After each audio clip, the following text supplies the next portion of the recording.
My name is Debra Hopkins. I'm the president and founder of Breaking the Chains Foundation. It's a foundation that uses all forms of art to help those that are going through any kind of emotional journey that maybe has to do with their wellness and helping them find, good mental health. I think the pivotal moment was probably when I was 23. I was a professional dancer, so I did cruise ships and toured and all kinds of things like that. But so breaking the chains is a deep internal piece to my own recovery because I had suffered from an eating disorder.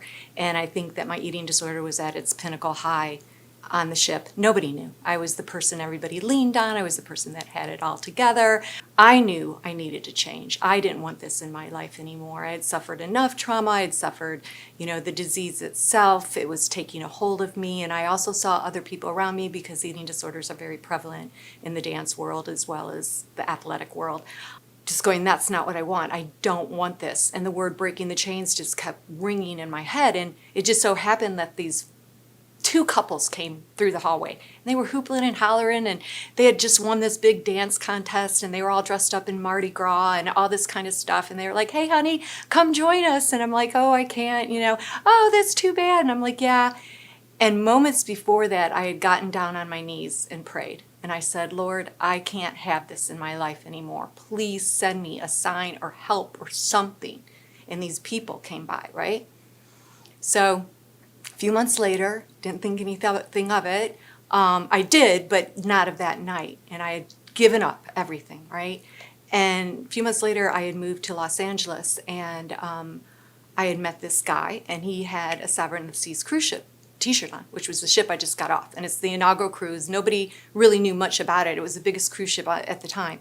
And I'm like, "Where did you get that t-shirt?" And he goes, "Oh, my parents took the cruise." And I said, "Really? When did they take the cruise?" And he told me the date, and he thought, "Oh, they're crazy. They won this big dance contest."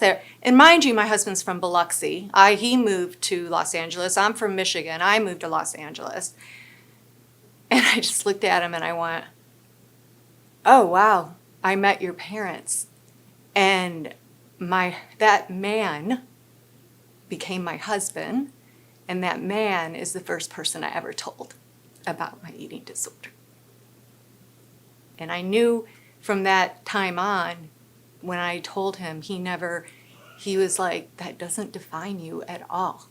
And when he said that to me, it gave me, and he loved me unconditionally, I knew that I needed to, that was it. That was my changing point for sure. The big thing is I started sharing my story. So when you share your story, that becomes real. You start healing, others connect with you. So I can sit here and say, "Yeah, I did this and this and this," but I thought, "Oh, when I admitted I had a problem, easy, I'm going to get an easy road." It was the hardest. Now the journey began, right? I had to dig up everything, kind of go from square one. If you really want to dig deep, there's some things that one has to go through. So I think we just have to remember that it's not going to be perfect. And you may fall, you may relapse, you may gain 20 steps forward and then find yourself the next day hit rock bottom in like you're going back to your addiction, or just feeling just totally drained and you can't take a step forward. That's normal. We have to normalize that. That's being human. We are not perfect humans, and I think the more that we connect with one another, like I had mentioned before, the better that will be.